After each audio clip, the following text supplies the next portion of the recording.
Welcome to the Tour of Turkey. Sorry about the bumpy start here. We're having some issues because we're way up a mountain. Yes, indeed, the Tour of Turkey, the road turns upwards today. And yes, entertainment certainly for those who are thinking about the general classification. It may well be that some of the quick guys who've come here get shaken out today, good and proper. Well, the crowds are lining the route as we head towards the sky. We have a 6-man escape, incidentally. We'll take you through that in a moment. The peloton kind of trying to turn it on. At the moment, United Healthcare are doing a lot of work up front, possibly thinking about Philippe Deignan today. Yes, those who have enjoyed the quick stuff over the last couple of days, they'll get some sprints at the end of this great event. But believe me, they've got some troubles in the meantime. Plenty of climbs today then. We have a mountaintop finish to deal with. We've already been over 2 of them, but the finish today is an enormous test, particularly for the quick guys, Brian Smith. Yeah, especially the last 3 kilometres. The last 3 kilometres really kick up really steep, and it's really going to shake up the overall. There's so many riders that have come here to the Tour of Turkey for the overall. This is their day. We've seen a couple of good sprints, and we've got a few lumpy days for the next few days, but today especially. And when we came up earlier on, I was very surprised. This is the first kind of mountaintop. I thought it was a hilltop. It certainly is a mountaintop finish. There's a wee bit of snow at the side of the road. We're having a wee bit of a snowball fight earlier on. In fact, I won because Calvin's just a wee bit bigger. He's a slightly bigger target than me. But there you go. 30 kilometres to go. We have got a chase group of 34 seconds. There's 2 riders, and the 2 riders are Jules of Saxo Bank and Timur of Argos. They've just taken off and chasing this 6-man breakaway down. Yeah, here they are. Bandiera from Omega Pharma Quickstep. He's up here, number 61. Tony Urel from Europe Car. Always seem to get a Europe Car rider hitting and hoping ever since the great Tommy, of course, in the Tour de France. We've got Vachon as well from Breton Schuler. Always quite punchy guys. The Breton terrain kind of not that dissimilar to here in certainly the foothills, but it does go, as you heard Brian say, an awful lot more focused in terms of the climbing a little bit later on the day. We've got a few trying to bridge the gap from the main peloton. Domagalski is also here from Caia Rural. We've got Giordani as well from Farnese Vini. You've seen the familiar bright yellow strip of him. And significantly, we've got Juan Pablo Suarez of Colombia. Now, today really did look like a day for the mountain goats. And the Colombians last night at the hotel took themselves off to bed rather early, Brian. I think that kind of showed their intent. Yeah, they did come here for this stage especially. They have got Chavez, if you can remember last year, Carlton, he won the Tour of l'Avenir. The under-23 race is, you know, like a baby Tour de France. So, but they've got Duarte and Suarez. Also, Suarez is in the breakaway, so it just goes to show you their intent today. They didn't want to be on the front, so they put a good rider in the breakaway. In fact, the 5 riders went away, and it was Suarez that jumped across to them just at the last minute. So he made it into the breakaway, which meant Colombia Col Deportes can just sit back. They have got a very experienced rider in their team, and that's Victor Hugo Peña, a former yellow jersey in the Tour de France in 2003. So they are here to win the overall for sure. So the prime sprint is now. Yes, so our escapees will hoover this up. It's shortly after this in El Mali that, well, you can hear the drum beating outside the commentary position here. We'll try and quiet that down without spoiling the festivities, I might add. An awful lot being laid on for those of us up at the top of the mountain. Quite amazing. They've kind of created a village, if you like. Let's check out. This was your prime sprint. It looks like it went to the Farnese Vini. Giordani, we'll get confirmation on that for you in just a few moments' time. No doubt about the enthusiasm of the locals here. They really do love their cycling. It's kind of come to them into their consciousness. And it's Bandiera, in fact, ahead of Giordani there for Omega Pharma Quickstep, taking the 5 points today. So, yes, we started off today. I've got to tell you that Matthew Goss, who is wearing the leader's jersey, looked to be struggling even on some of the earlier climbs today. And believe me, it's kind of near Alpine, this King of the Mountains we've got at the end today. It really is a proper test, Brian, with some real gradients to deal with along the way. No, it's not an easy stage at all. We took off from Antalya earlier on today, and it was pretty much straight uphill the whole way. We drove the route earlier this morning, and a very difficult start. We started with the first climb, and that was taken by Baleka, the Ukrainian rider riding for the Turkish Konya team. Then we had an attack from Vinokurov, Bodrogi, Capel, Hansen, Turgo. They tried and they were brought back, and then we went to the beauty sprint, and it was Isheyev of Katusha, Fedi of the Utensilord team, and in third place Host of the Accent team, and that put Fedi the new leader of the beauty sprints competition here at the Tour of Turkey, as we see some spectacular views of today's stage. Yeah, the mountain runoff here provides lakes, some of which have been dammed to get agriculture further up the mountain. It really is absolutely beautiful. We were actually discussing today, you would need a motocross bike to actually enjoy it yourself, I think, to go cross country. There's no mountain biking itself. I know some of you guys are pretty focused when it comes to your mountain biking. Believe me, it's a bit more focused even than that. But yes, certainly, as you can hear from the drum beat outside, it's finally stopped, thank goodness. Our German colleagues have complained more loudly than us. These are vultures, would you believe? Not eagles, vultures in this part of the world. Kind of desert mountain vultures. I think they enjoy the climbs here. Climate, I should say. It gets very, very cold at night, even now, as we head towards what turns out to be a very, very hot summer.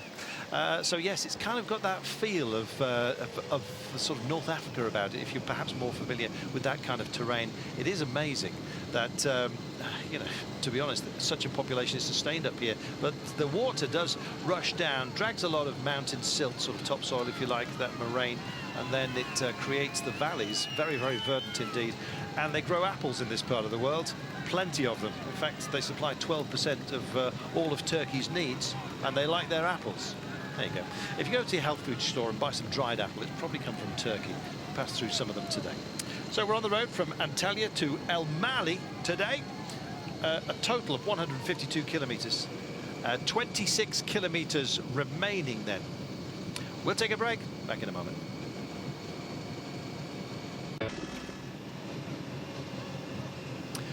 Welcome back. It's the Tour of Turkey. It's stage 3 today in, thankfully, bright sunshine yet again. We had some clouds roll in. We're at the top of a mountain in Gogubeli today. We've just had to ask the security guard how to say it, because there's accents all over the place. Looks like a scattergun's been involved. There you go. Maybe that's the sort of strategy as well for some of these teams, because they're going to try and hit and hope today. We've got 6 men up the road. Only Juan Pablo Suarez, we think of Colombia, is going to be a threat today for anyone else. But as you can see, the gap starting to close, and the ambitions of some of those who are coming up the road. Albert Timmer is on the road. So is Jules Jensen as well for Saxo Bank. So they're kind of already trying to make the bridge here. It will favour the brave today. This stage was thrown in order to shake it up, Brian. Colnago doing a lot of chasing at the moment at the front of the pack. We're asking our questions as to why that is. But this was supposed to be a day which would mix it up and just not make it entirely one for the sprinters this tour. Yeah, the Tour of Turkey over the last few years have really wanted to bring the top sprinters and have them finishing in their kind of holiday towns here. And it's been a great race over the last few years, but this year they decided to put a mountaintop finish to shape the general classification. And it's a beautiful climb they've found. There's snow-capped mountains all around, and I don't know where this crowd has come from, but this is the best crowd I've seen in the Tour of Turkey in the first few stages anyway. They're here, and it's definitely a lot of culture here, and it's going to be a great finish for everybody that's come out and had their picnics, and it's been fantastic since we came up here earlier on this morning. They've been here pretty much all day. They have, and some ladies came up from one of the local villages here and did an absolutely stunning job. Making what I can only describe as Turkish calzones, if you know what I mean, sort of folded over pizzas, but with all local produce. And thank goodness it sustained not only us, but the crowd, and no charge, just the local mayor has decided to feed everyone who came to the mountain. You've heard that kind of phrasing before. Yes, biblical, I think I might say. And it's going to have to be a bit of a biblical effort, perhaps, for some of the riders today, because they are going to suffer. Let's just acknowledge that fact, shall we? And there, one of our escapers from earlier on. Is that... Domagowski has just come back from the main group. That was one of the foothills. We've got a couple of wee hills just before we come onto the main climb, and it's very, very gradual up. It winds its way up. It's a heavy road, and you've got to, obviously, the water coming down off the mountain to the left-hand side. But believe me, further up it gets steeper and steeper all the way to the 3 kilometre mark, and then it goes into your typical kind of alpine climb all the way to the finish. So these two riders of Timur and Juul Jensen. I've just picked up the rider from Caja Rural, Domagowski, and pretty much Domagowski's day's over as we go back to the bunch who are sitting at 41 seconds, and it's the team of Colnago from Italy that are heading the chase with Astana just behind. But I'm just trying to work out who they're working for here, or maybe it's just to help Better Glyn and Modolo just stay there. Maybe they've got a bit more confidence about as the stages start to roll a bit tomorrow. We've got 3 days of rolling stages after the mountains today. There you are, the snow peaks that we've been enjoying. As Brian mentioned, we did have a snowball fight. Got involved with some local youngsters here as well. They beat us good and proper, let me tell you. So, just confirmation of those who are in the escape here. Domagowski has just drifted back into the hands of two chasers, Albert Timmer and Juul Jensen.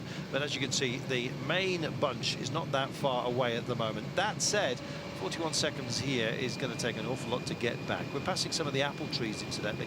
Brian and I were out on the bikes yesterday. Yes, we were. Not quite doing as much of a focus ride as this. Today we just had to get to the finish because it's rather difficult to get up the small mountain roads. I know we're not seeing those right now, but believe me, they will. And as Brian said, in the last 3 kilometres, it gets very, very testy indeed. So we kind of had to beat the crowds, really, and we did, thank heaven. 22 kilometres to go then, and a decent pace here. And Colnago really laying it down today. As you look further around to see who else might well be a feature today, I think it's possibly worth having a chat about some of the favourites today. For Astana, we reckon that Jachenko might be somebody, and the other Alexander, Vinokurov, he kind of showed his hand a little bit early today, but Jachenko, he can climb. He's more than handy, I think. Brian, Gusev was my pick from Katusha today. As we come to pictures, I haven't really seen that much of Katusha, which is kind of taking the air out of my balloon, as it were. But what about yourself? Who's your pick today? Well, I have to really look at one team, and that's the team we've already mentioned, the Columbia Deportes team. They have got talent for this sort of stage finish. We mentioned Chavez, winner of Tour 11 here last year, Duarte and Suarez, who's in the breakaway. Pena, he'll be the kind of team captain on the roads, former yellow jersey in Tour de France 2003. The other riders to watch out for, as you mentioned, from Astana, Diachenko, Palomores of Andalusia, Bardet of the AG2R team, obviously on form from recent performances in the Amstel Gold. He won last year a stage of the Tour 11 here in Mont-Salève. Maybe some outsiders, Philip Dynam, United Healthcare, and Gusev for Katusha.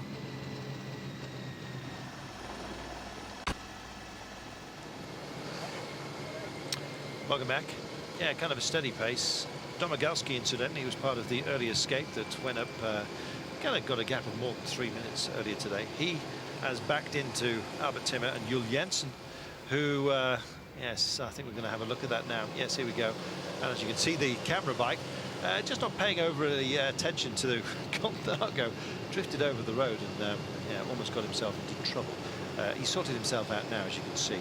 So the two men who were bridging, Juul Jensen and Albert Timmer, along with Domagowski, who fell out of those up front, have backed into the main group now. And so it's a little bit purer, almost as pure as the mountain water here, which runs into huge troughs. And yeah, the people here just go and fill water bottles. It's that unspoilt. It is quite amazing. There you go then, head of the race, but as you can see, it's not a great gap, especially as the road has well and truly turned up. A few wobbly legs there will be at the end of today.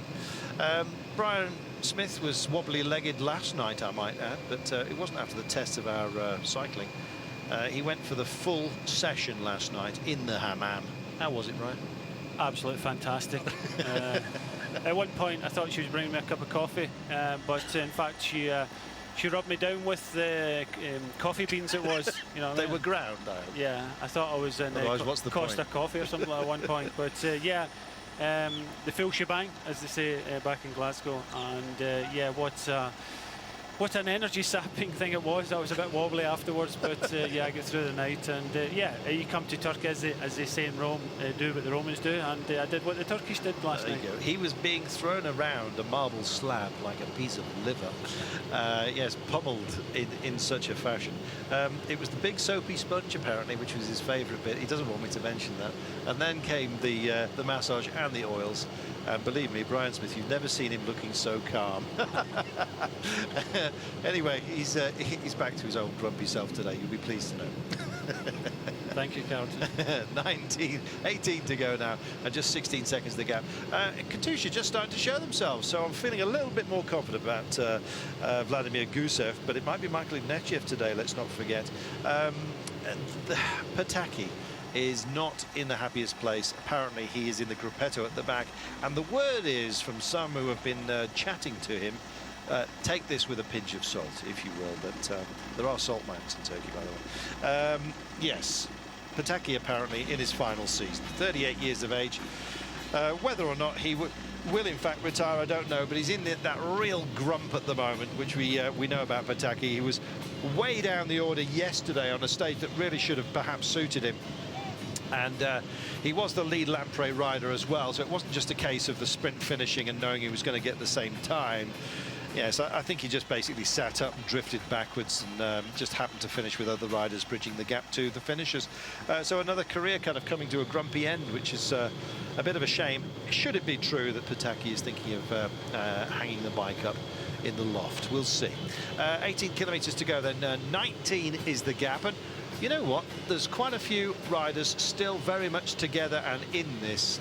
They will, however, start to spread out good and proper. The last 3 kilometres are the ultimate test. Now, for those of you who like to drop us a line on Twitter, we've got no internet today, I'm afraid to tell you.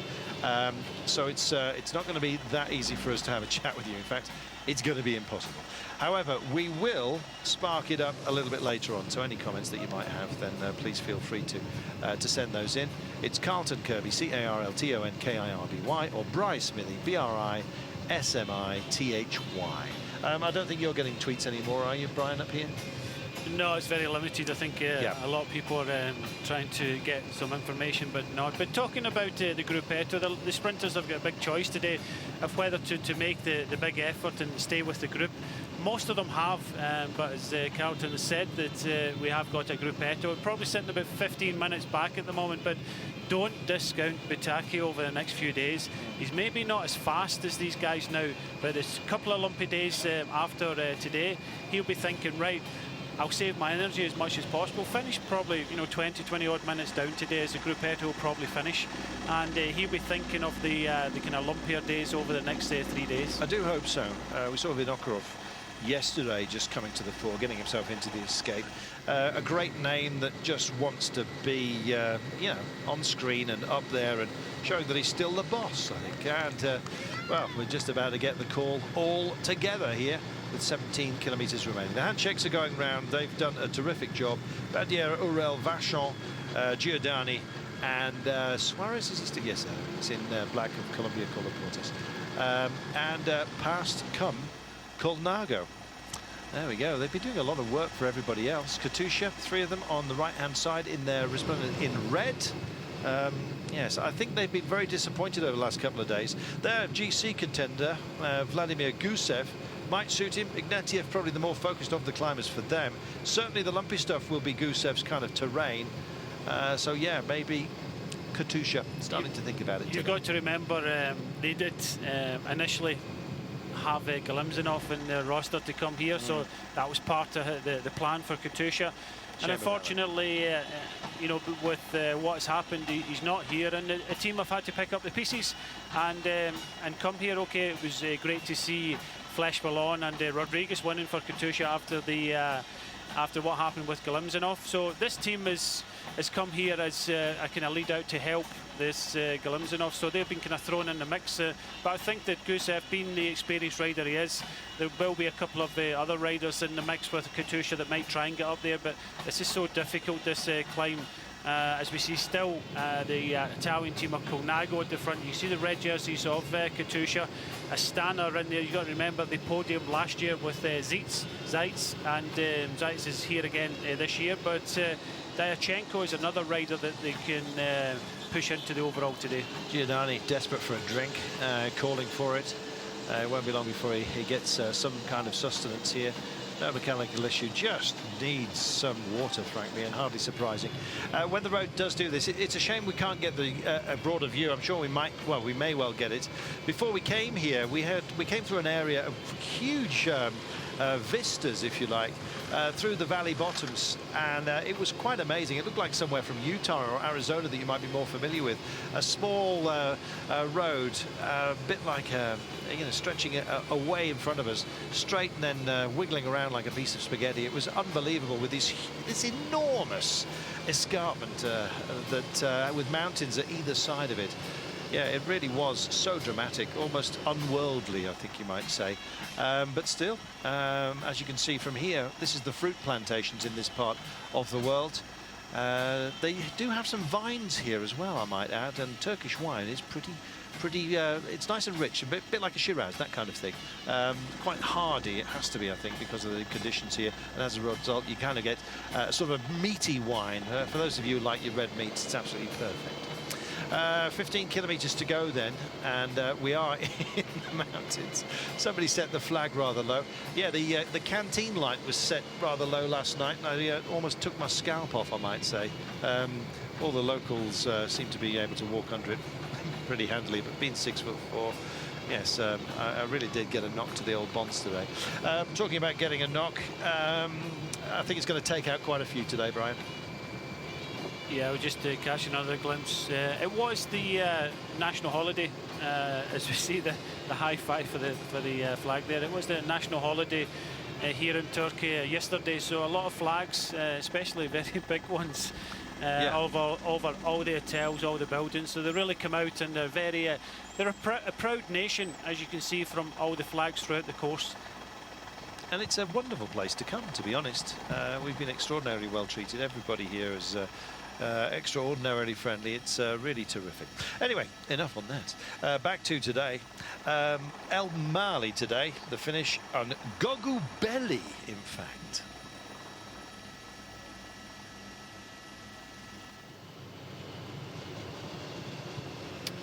King of the Mountains, Gogubeli, the mountain pass.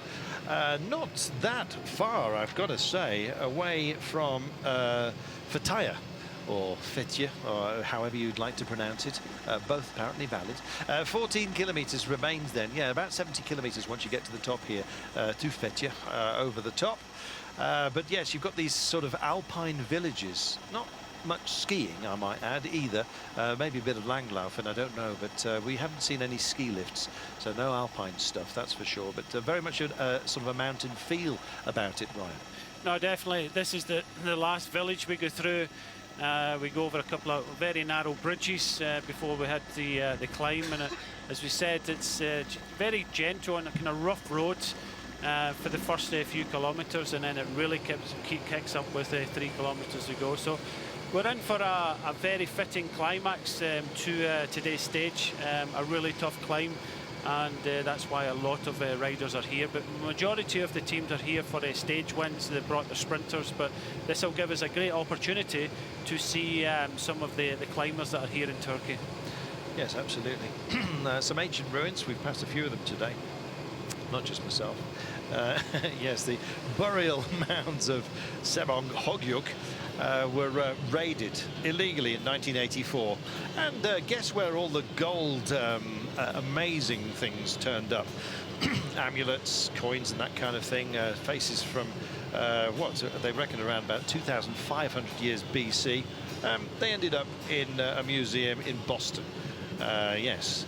Well, the Turkish government decided to turn up the heat, and they got them all back in the early 90s, which is terrific. So they were returned to their place proper. Quite beautiful they are too.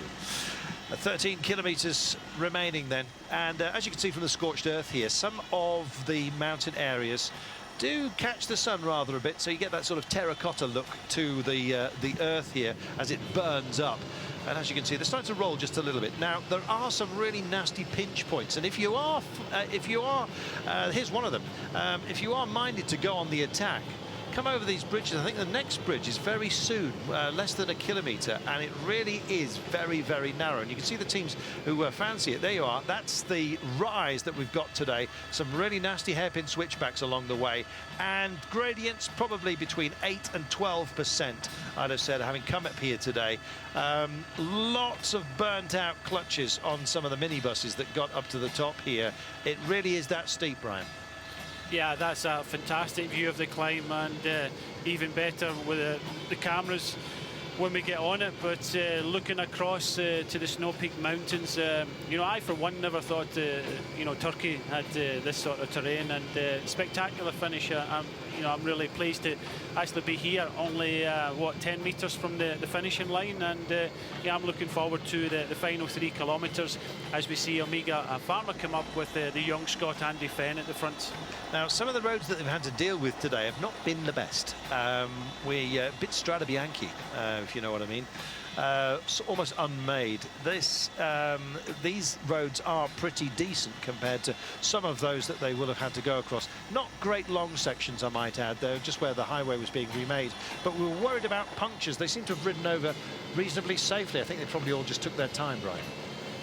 Yeah, I would think so. The communication would have gone out to all the teams just to beware. It was about the 56-kilometre mark. Yeah. Just a wee bit of a rough road, but most of the roads are okay. Obviously, with the changes of temperature from the winters with the snow, and then, you know, the summers with the heat, it's going to be always very difficult to have perfect road surfaces. So this is the kind of heavy part. This is us starting to get onto the gentle slopes just at the bottom, and believe me, it is heavy. Yes, and believe us, this is gentle compared to what they're going to have to face fairly shortly. Yeah, doing a bit too much too early. Matteo Trentin looks like he's been found out. He can sprint a bit, actually, Trentin, so maybe he's just kind of showing himself today at the start. In fact, I can't really see anyone from Omega Pharma that's going to possibly feature today. Maybe Golas, what do you reckon? Yeah, the only person is the Polish rider, Golash, and he would be the rider that Andy Fenn is looking after at the moment. I think Golash is sitting about 3rd place at the moment. Is one of the Lamprey riders, the Ukrainian champion, just gets dropped. Yep, Kvacek. Ukrainian flag, corn and blue skies. Well, no corn up here, but blue skies are plenty. Thankfully, Brian, on some of the more open sections, as we go through one of the lovely gorges here, where the mountain runoff has cut its way through the hillsides, we did actually think that there's plenty of falling rock signs, and indeed witness really to some of the rock falls that there have been along the way here. And we were thinking, well, as always, geological time does in fact include today. Whether we're going to have a boulder problem today, I'm sure they've been up here and checked. Let's hope so anyway, because believe me, some of these ravines here are very, very focused indeed, as you can see right now. You just see from some of the helicopter shots there, Carlton, that the bunch is already starting to suffer. A lot of riders on the early slopes of this climb with 11 kilometres to go in trouble. But a good effort here by Andy Fenn, controlling everything, riding a good tempo. And as more riders get dropped from the main peloton. Well, there's Ignatieff, so it's clearly not going to be his day today for Katusha. So that leaves Gusev, really. Maybe Ignatieff had done the job for Gusev, and that was you know, the mark of a lieutenant who's sacrificed himself for his team man. I think that might be Gusev there, with one man remaining on the right-hand side of the road as you speak. A little bit of chit-chat going on between them as we pass the 10k to go mark. You think this might spin by quite quickly? No, it won't. And the last 3 kilometres, believe me, are going to be a near walking pace. Yeah, you've got a lot of the riders in the early slopes, just setting a good tempo. The team vans, the staff, the Swan Ewers have already passed over this climb, so information will be given back to the director sportives, and everybody will know that this climb really kicks up with about 3 kilometres to go. So you can just see a lot of the riders just getting dropped at the moment, but there will be a control in the front of the peloton. I think it will be until about the 5 to 3 kilometre to go mark that we'll start to see attacks. Absolutely. Now then, just look on the right-hand side of your screen, just nudging out. The Salcano boys have decided that they want to join the party here, always wanting to do something on the Turkish day. And Ivan Stevic can go reasonably well, you know. He's got a lot of experience, the 31-year-old Serb. He's the sort of guy who can... I think he did well in Sochi, actually, not very long ago. So he's a man on form. Let's never discount the Turkish riders here. They always want to be there or thereabouts. The Konya Turku team in green with a big Turku banner on their bellies in red. They've also here with some of their more favoured guys. Probably, I would have thought it is Bileka, formerly of CSC, the Ukrainian.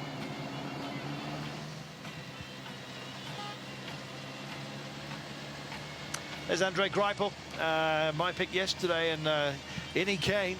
Did a superb job. In fact, we know that Greipel can go over some of the lumps. It looks like he might have some trouble today. We've got it started, Brian. It's just started to kick off.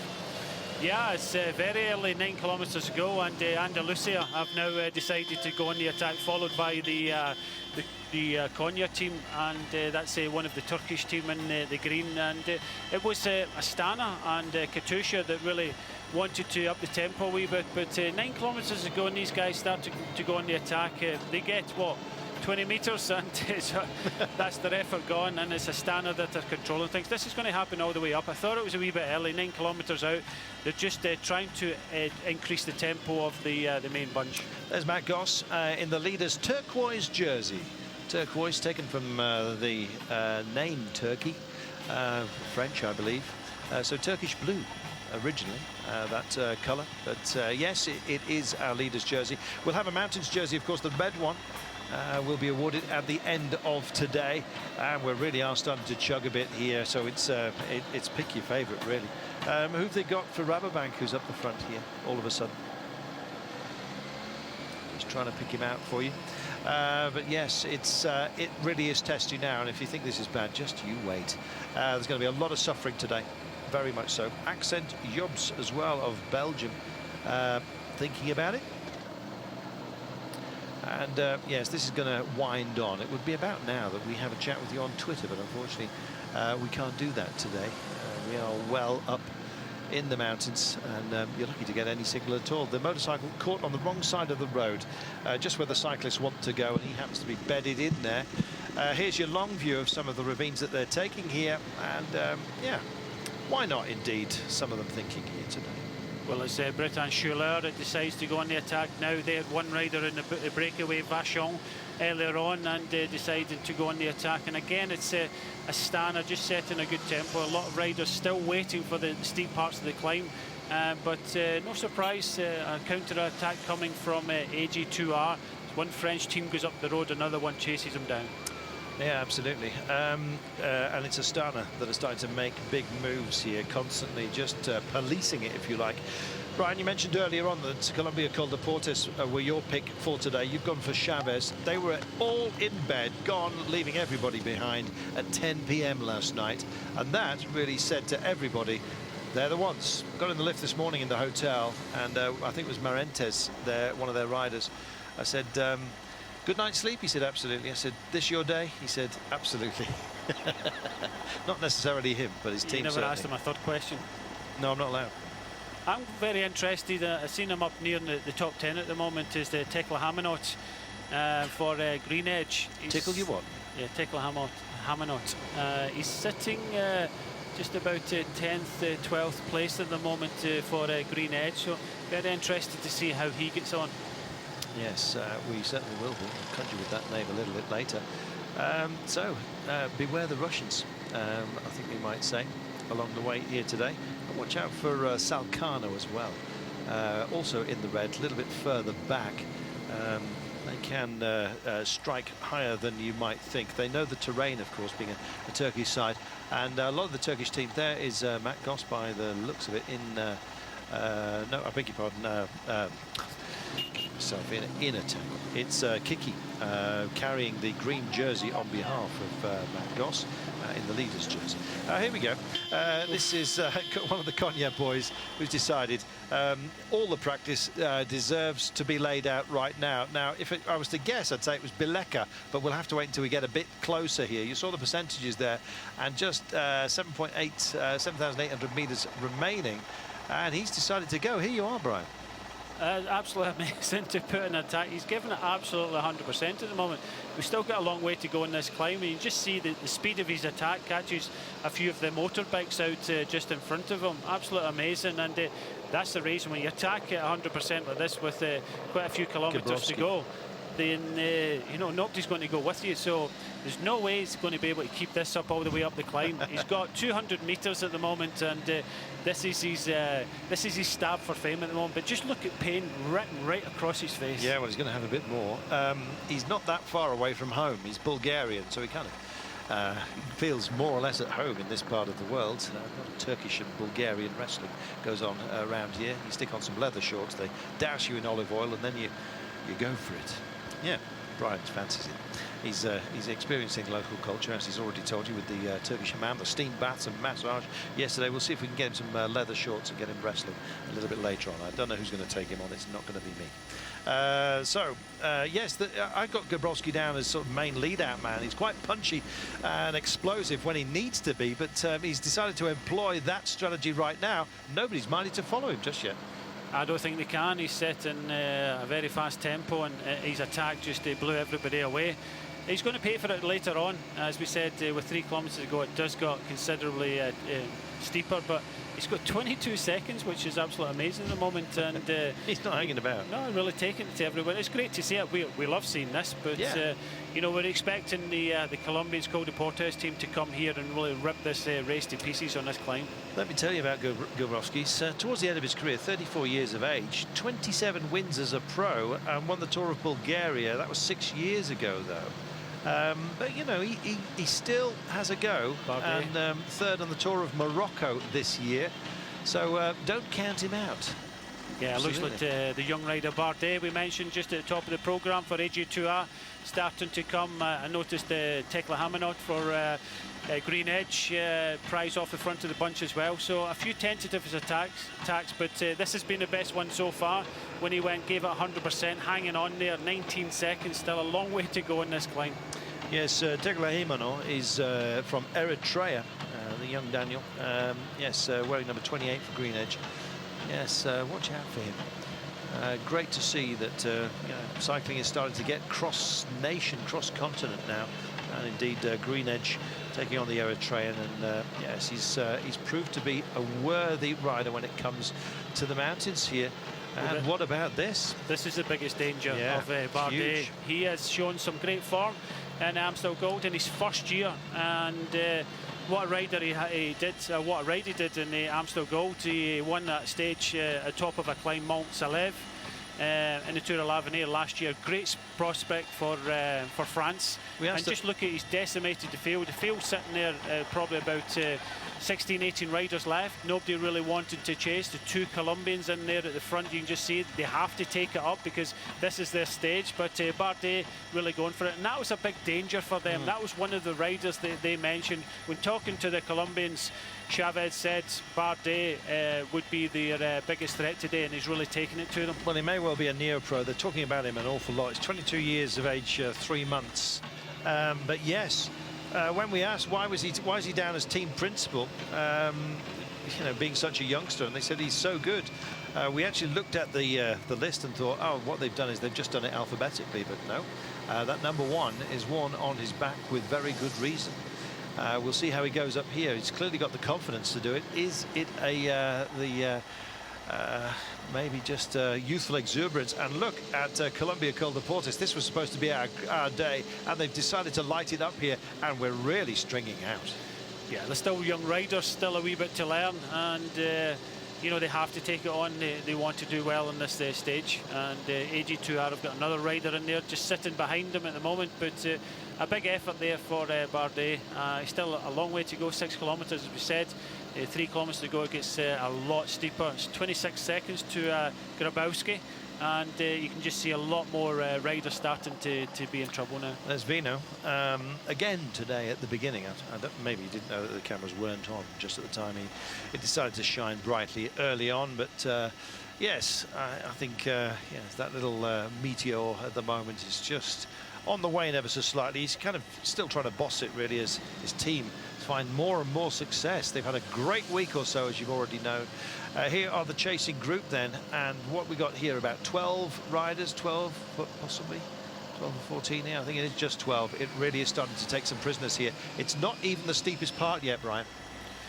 No, that does kick up in about 3 kilometres time, but it's not easy. It's hard all the way up. Grabowski still got 28 seconds, the rider from the Turkish team of Konya Turku Spor, and he's a bit of a surprise when he went, and caught a lot of the motorbikes by surprise, and you know, given that absolute 100% to get that gap, he's holding on very well. We're just looking down the road to see where Bardet is for AG2R.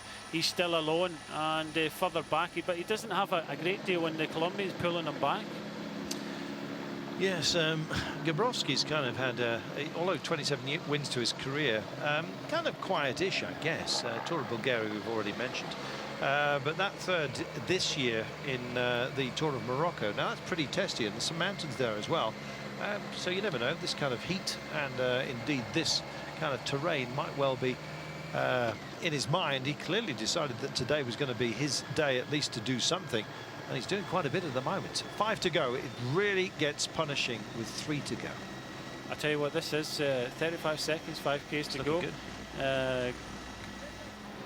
Gabrowski is absolutely flown, and you know, when the effort he put in when he attacked, I thought, wow, there's no way he can keep that up. But holding out there, and Bardet tried to go across him, and they brought him back. So this is a huge performance here by Grabowski. 5 kilometres to go for him, and it's absolutely amazing. But you know, he's come here to do this, and Team Type 1 now come to the front. So you've got Andalusia again in there, and this race a bit stopping and starting for this chasing group at the moment. Yeah, he used to ride for John de la Tour, did Grabowski. And yeah, as we said, terrain, well, Bulgaria and Turkey, of course, border each other. So maybe he's been here busy practicing and has strategized this to perfection. If he has, then he's caught everybody here on the hop. Yeah. And, you know, here he is.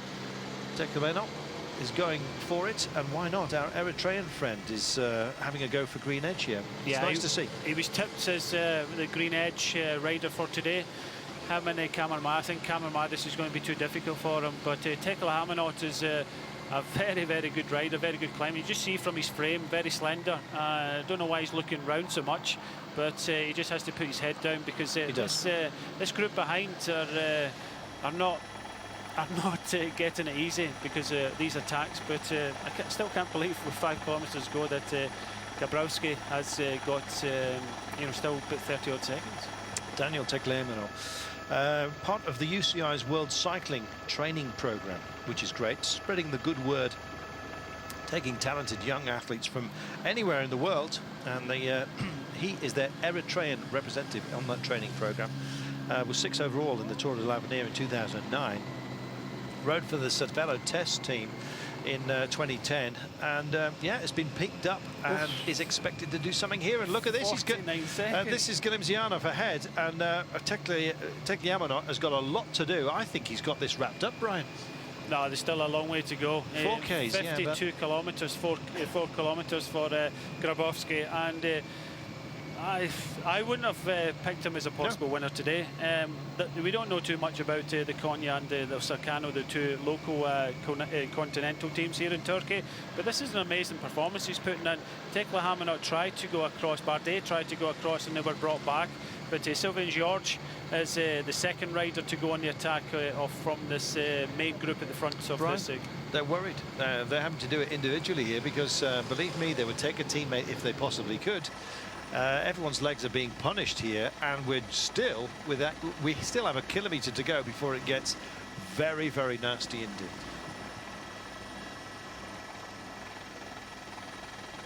Let's check it out. Can anyone come with me? No. So there was George kicking off. Astana couldn't go. Maybe they're going to see if they can burn themselves out here. Just see from the motorcycle what's happening there. We're just going over a river crossing, a big pipe underneath the road kind of melting upon it over the years. 4Ks then, and 52 seconds. George is the chaser. Out front is Ivejo Gabrovski of Bulgaria.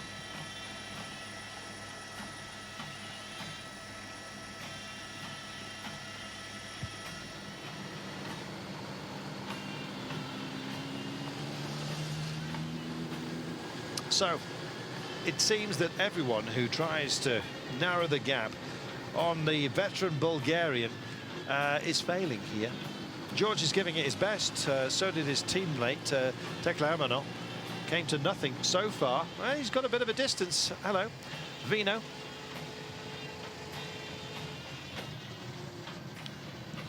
Yeah, Vinokurov is trying to come back to this chasing group. He was distanced a wee bit. You can just see them just in the distance. He does have two teammates there, but you realise that Grabowski has got 55 seconds, and Astana trying to do a wee bit of chasing in this group, but they don't really seem to have the firepower. Nobody has the firepower. AG2R had Bardet tried to go across to Grabowski, and then we had Sylvain and George trying to go across, and again, it's just been a wee bit bitty, and nobody really wanted to go on this climb to catch this flying man, the Bulgarian, as we just start the steepest parts of the climb. Oh, he does, yes. He's got 58 seconds. They'll be there. They'll be here in a minute, and this is where it really starts to hurt. You can imagine yourself just trundling along behind. There's George trying to make it up. Now, because we've had a couple of sprint days, the field is very, very close together, let's not forget. And 18 seconds is Gabrovski's deficit on the leader here, Matt Goss.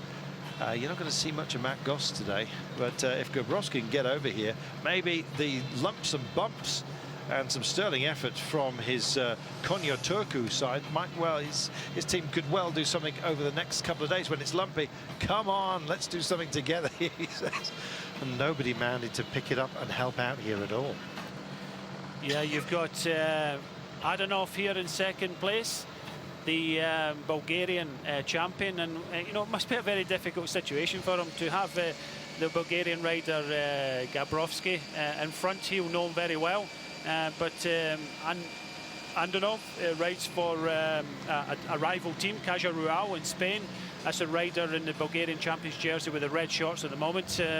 Looks as if we've got Andalusia in there, Sylvain George, still trying hard, but as we can see, we're starting to hit the steeper slopes of this climb, and 1 minute and 10 seconds, 3 kilometres to go for Grabowski.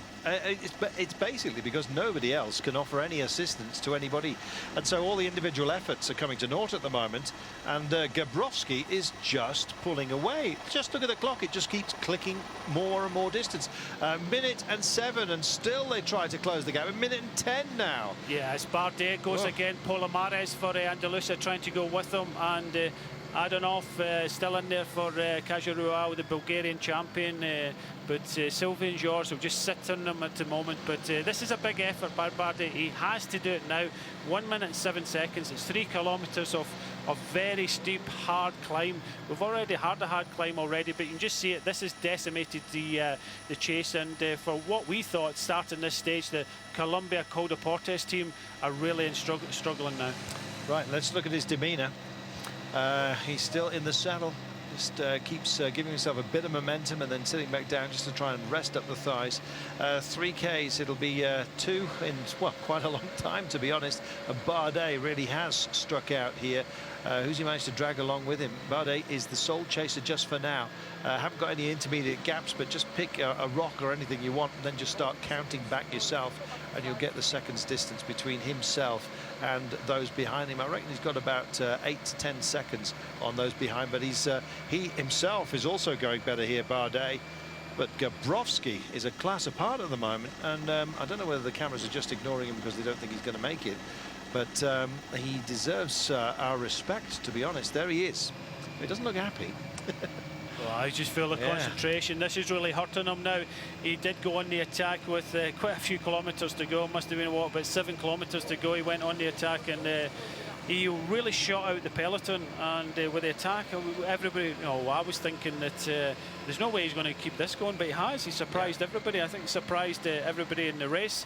Not many people have kind of heard of this rider, Gabrovski, and taken it to them. And Bardet tried to go with him the first time, never made it, and now he's trying again in the steeper slopes with 2 kilometres to go. But with 1:07, it looks as if, unless he cracks big style, Gabrovski looks as if he's got this one. But Sylvain George looks as if he'll be good enough possibly to take second, because as we look further down the climb, this chasing group is all over the place.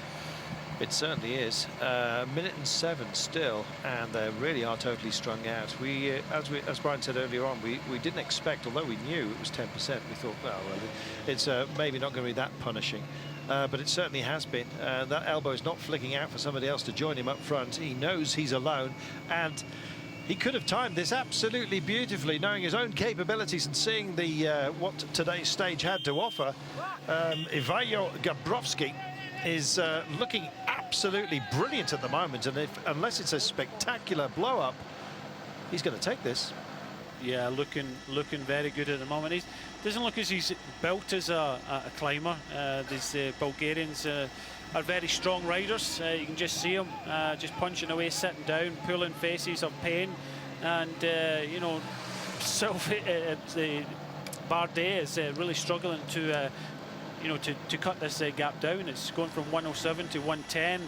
But you just see this chasing group. It's all split in 2s and 3s all over the place. I'm just wondering whether we can actually trust the distance back to Bardet from Gabrovski. We'll find out, of course, in just under 2 kilometres time exactly whether the timings are correct. But I think that might be back to these boys, that timing. 1 minute 13. So it could be an intermediate time for Romain Bardet. We will see. So just a trio behind. Astana's Diachenko amongst them. Alexander. Katusha certainly didn't have much remaining when it got to this climb. It surprised everyone, I think. There we are. It is back to Bardet, 1 minute and 13, and then 1:23, unless there's been some kind of error. Let's check it out. Here's your heli shot just to see the distance. It won't look that much, but the pace is so slow that yeah, that sort of distance, there wouldn't be anything on the flat. There is the trio, and here Bardet just hidden behind, I think, this switchback here. There he is. Gosh, it's painful, Brian.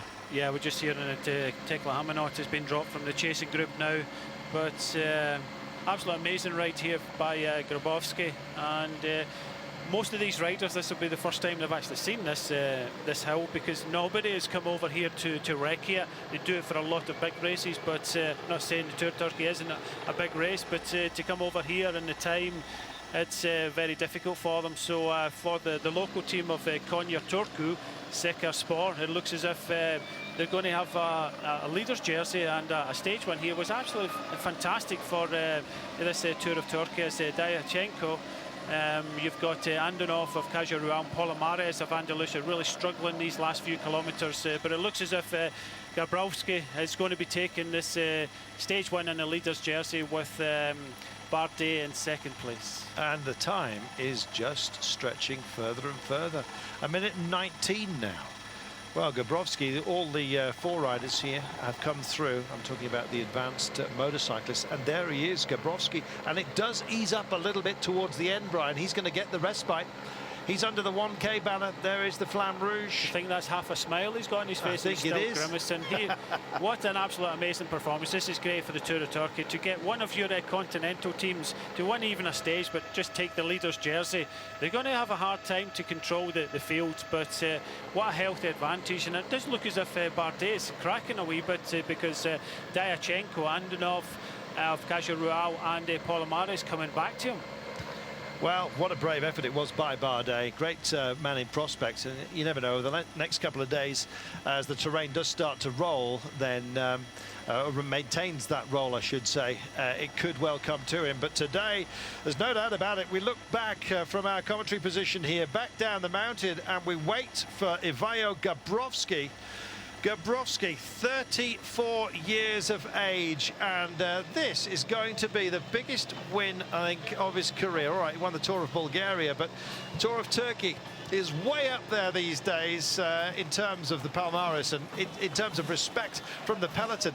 And today, well, today was about the climb, and we knew it was going to be tough. And then when we came to it, we were absolutely startled by its difficulty, to be honest. And one man has just ridden away from all others today, and it's a surprise. It's the Konya Turku side.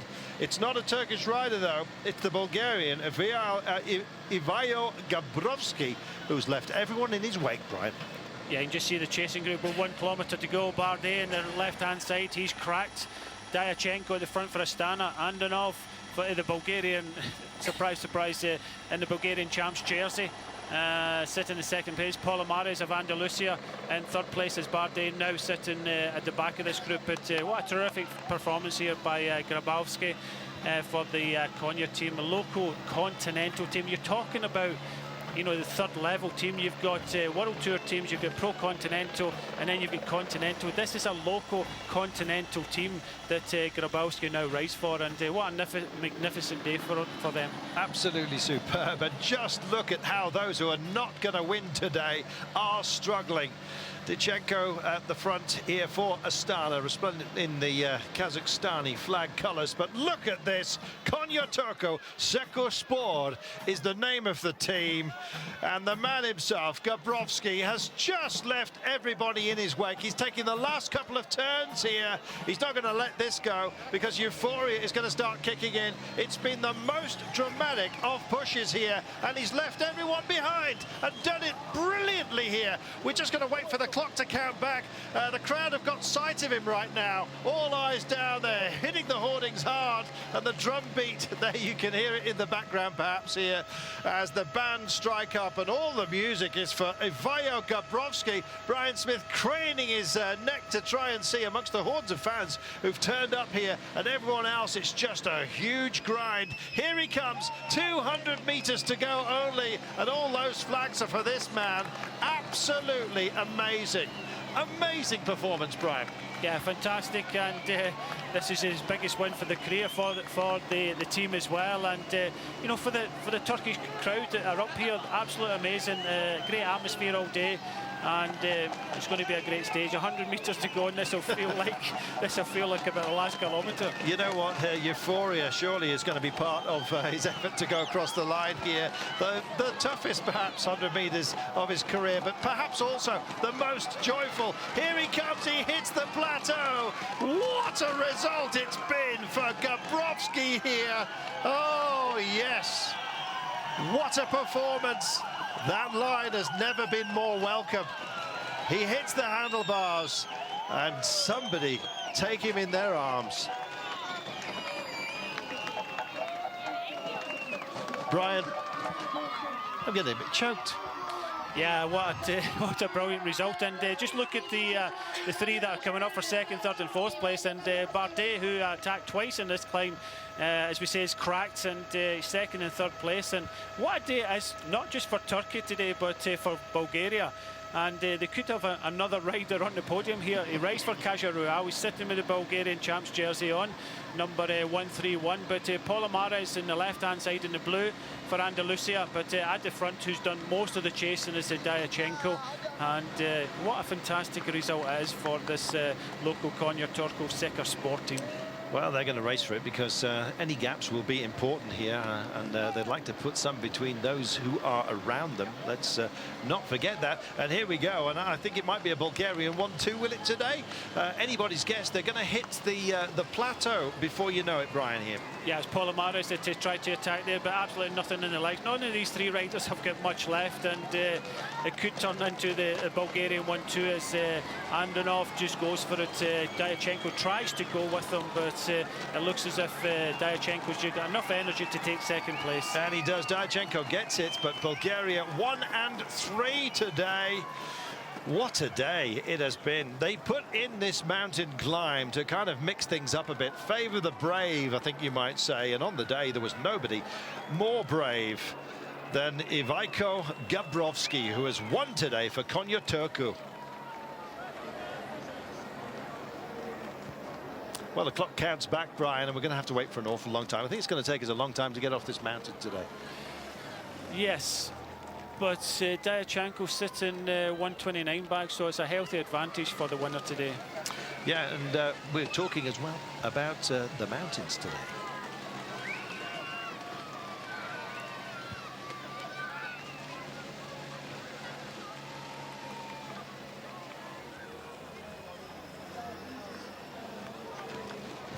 Well, beg your pardon, just having some issues with our connection back to Paris. Hope you're still with us.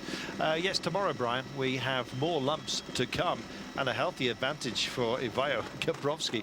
And to be honest, he did not look that empty by the end. He'd given it his all, but I'm just hoping he hasn't left it all behind on the road today, and that we see him resplendent in the leader's jersey and holding on. Is the gap significant enough for him to take this all the way? Definitely. He's going to have, this is only the third day, and you've got quite a lot of days. You've got 3 lumpy days to come.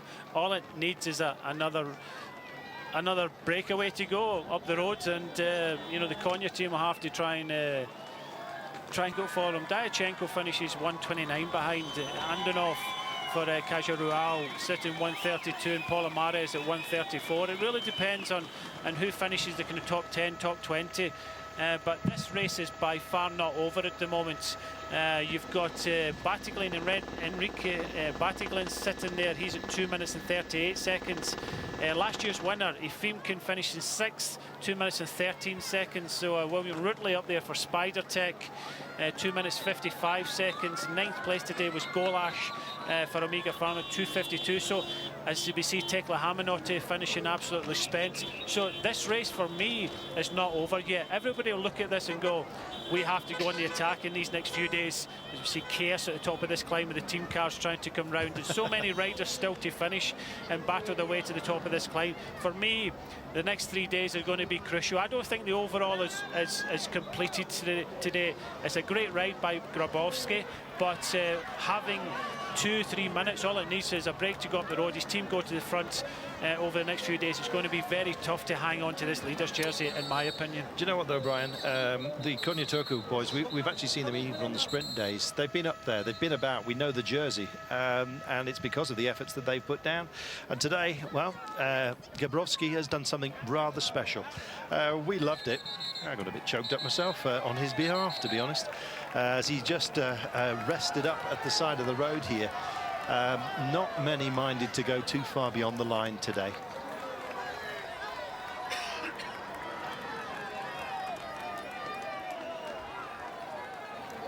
Well, this is going to take a long time to unwind, and so I'm not sure how long we're going to have to wait for the podium. I don't think we're going to be hanging around that long, but look at this, 5 minutes now for some of these further down the line. Just Philip Dagenham there, the Irish riders losing 5 minutes today, and he was tipped as a kind of top 10. Chavez finishing, one of the Colombian riders, the best of the Colombian riders, just over 3 minutes, so it's not over yet. Here we go then. Ivaio Gabrovski has taken the day, and the nearest man to him was 1 minute and 29 down. Hope you've enjoyed it. There'll be more from Turkey tomorrow.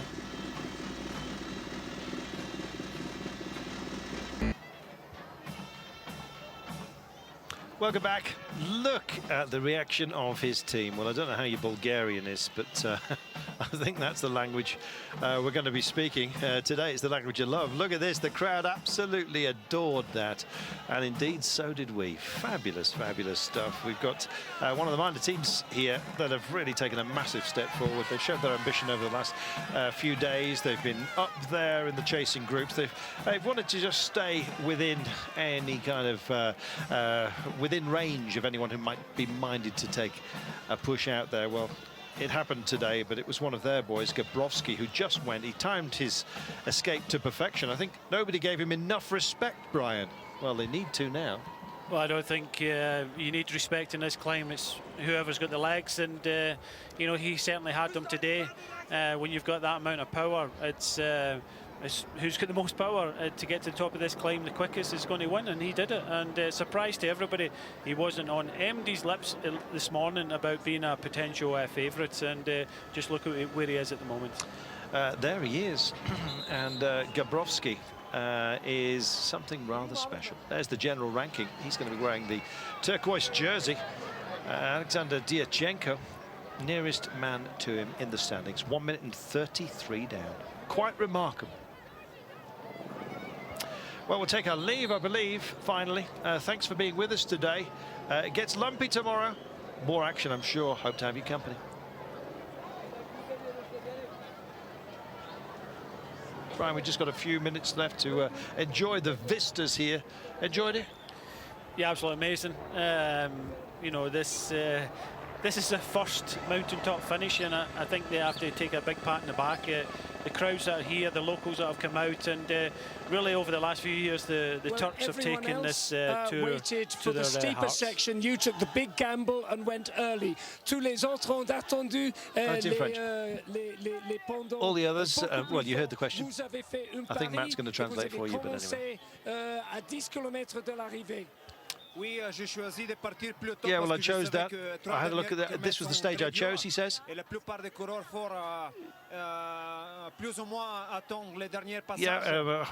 everyone was waiting, watching everybody else, he says. Yeah, with 10 kilometers from the arrival, I decided just to hit out. Yeah, it was all or nothing. Tout ou rien, he says. Absolutely all or nothing today. But I knew that I started very, very strong today. And the last kilometres of the course would, you know, were brutally said, but it's turned out to be the best day in my career in cycling.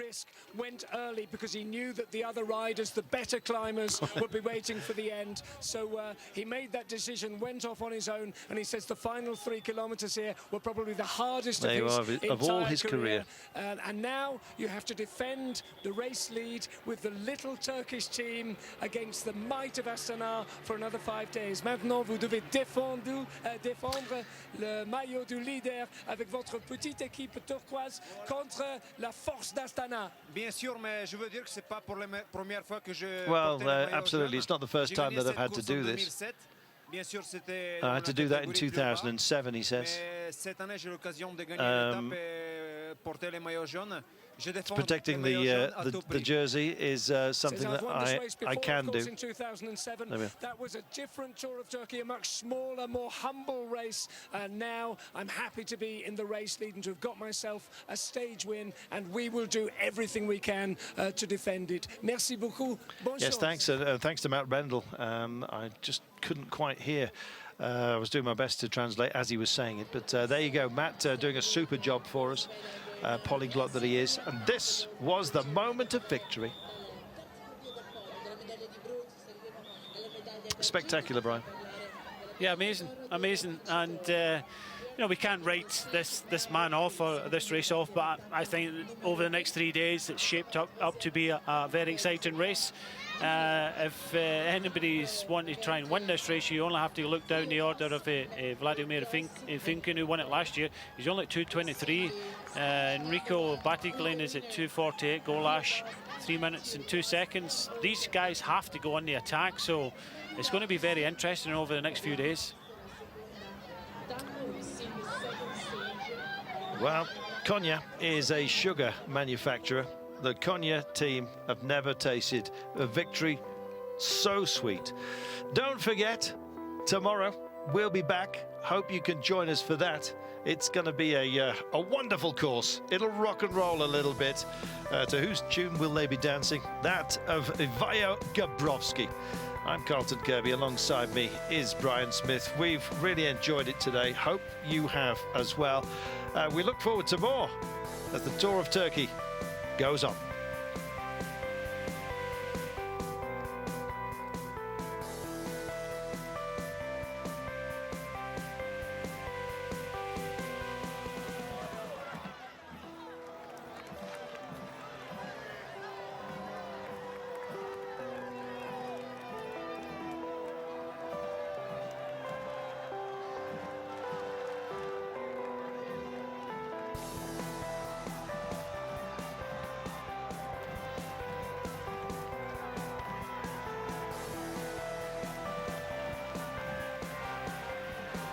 So, briefest of farewells.